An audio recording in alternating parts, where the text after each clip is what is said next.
뭐 아시다시피 지난번에 그 중기부 주관에서 지방시대 벤처펀드 공모사업에 우리 강원도가 선정이 됐고요.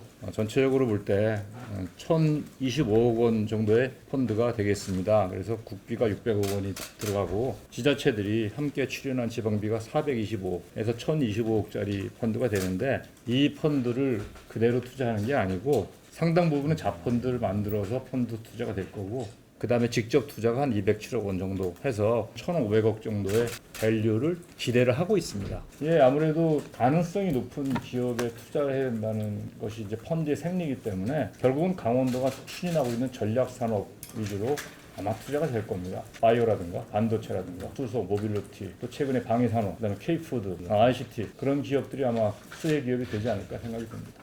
벤처 펀드는 민간 투자 전문 기관이 운영을 하게 됩니다. 이게 정부 지자체가 드리는 보조금과의 가장 큰 차이예요. 한마디로 투자 손실이 날 것 같은 기업에는 투자가 안 됩니다. 그래서 상당한 그 기업들의 경쟁력 제고가 요구가 되는 거죠.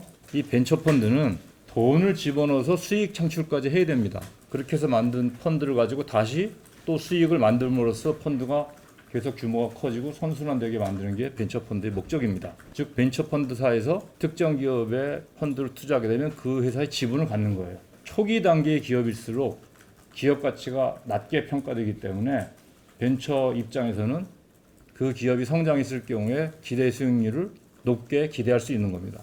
특히 바로 이 부분 때문에 그동안 수도권 자본들이 지방으로 가는 게 쉽지가 않았던 겁니다. 민간 투자 전문기관이 운영할 이 벤처펀드의 경우에는 기업의 불확실성을 낮추고 경쟁력을 높이기 위한 행정적, 제도적 지원도 같이 하게 될 겁니다. 앞으로 우리 강원도 기업 생태계에 어떤 영향을 줄 거냐.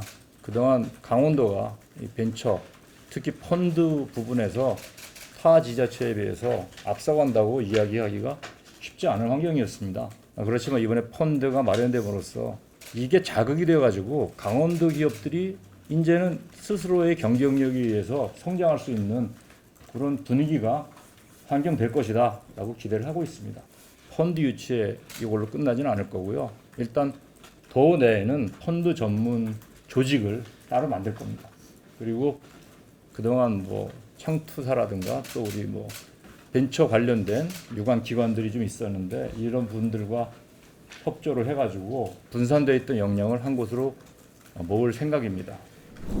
오늘 두 번째 말씀드릴 건 그 춘천의 혁신지구 공모사업에 관련된 도의 입장을 좀 명확하게 말씀을 드리고자 얘기를 하게 되었습니다. 혁신지구 공모 절차는요, 보통 이제 이렇게 진행이 됩니다. 혁신지구 계획안을 수립을 하고 주민공청회와 시의회 의견 청취, 도 관계기관 사전 행정 절차 수행. 이게 통과되고 나면 이제 혁신지구 계획안을 만들고요, 지정 선정하고, 그다음에 특별위원회 심의를 거쳐가지고 국가시범지구 선정하고 지정고시라는 절차를 따르게 됩니다. 이렇게 보시면은 지금 이제 여기 좀 와 있는 거거든요. 올해는 2번.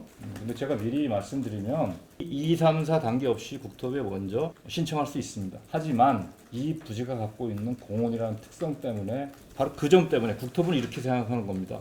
혁신지구로 선정됐을 때 선정되고 나면 그러면 여기에 이제 예산 투입하기로 했는데 어라 지역에서 여기랑 의견이 다르네. 그러면 국토부가 했던 게 무위로 돌아가는 거거든요. 그러니까 국토부는 2, 3번의 그 절차에 대해서 신경을 좀 쓰고 있는 겁니다. 그래서 공문을 보냈어요. 이게 이제 24년 하반기 사전 행정 절차 이행을 요구를 하고 있습니다. 국토부에서는. 그래서 읽어보면 국가시범지구 계획에 대한 사전 행정 절차, 주민공청회, 지방의회 의견 청취, 관계 행정기관 협의 등 이행 완료 이후에 제출한 공모신청분만 인정하겠다. 정식으로는 이렇게 좀 절차를 거쳐달라고 얘기하고 있는데 이 업무를 많이 하신 분들은 아시겠지만 이 절차 안 거치고도 신청되는 경우가 있지만 이 경우에는 특별히 국토부에 예산이 배정되는 사업이기 때문에 배정됐던 예산이 집행이 안 되는 것을 방지하고자 이런 얘기를 하게 된 겁니다. 또 하나는 주한미군 공여구역 발전 종합계획을 변경을 해야 됩니다. 근데 이 계획은 국토부 소관 계획이 아니고 행안부 소관입니다. 그러니까 이 계획을 국토부에서 신청에 대해 승인을 했더라도 행안부와의 상의를 또 해야 되는 허들이 있는 거죠. 2009년에 최초로 주한미군 공여구역 발전 종합계획이 수립됐고요. 공원 등 상업지구를 함께 계획했지만 2011년부터 16년까지 5년 동안 그 이상의 장기간 공로를 거쳐서 최종적으로 시민문화공원으로 결정이 된 게 현재 캠프페이지 부지입니다. 공원 부지를 바꾸는 게 가능한 일일까라고 한번 검토를 해봤습니다. 공원 부지를 바꾸는 거에 대한 결재는 도지사께서 하시지만 실무적인 판단과 결정은 도가 하는 게 아니고 도시계획위원회라는 곳에서 합니다. 이 도시계획위원회의 멤버는 물론 도에 있는 우리 또 들어가 있지만 민간 시민단체, 교수, 전문기관 이런 분들이 포함되어 있는 위원회입니다. 그러면은 공원 지역을 다른 용도로 바뀌기 위해서는 이분들의 동의와 이해가 꼭 필요한 거죠. 의결권은 도시계획위원회에 있고요. 도지사가 위원회의 결정사항을 번복하거나 할 수 있는 권한은 없습니다. 이건 저희 도가 어떻게 할 수가 있는 사항이 아닙니다.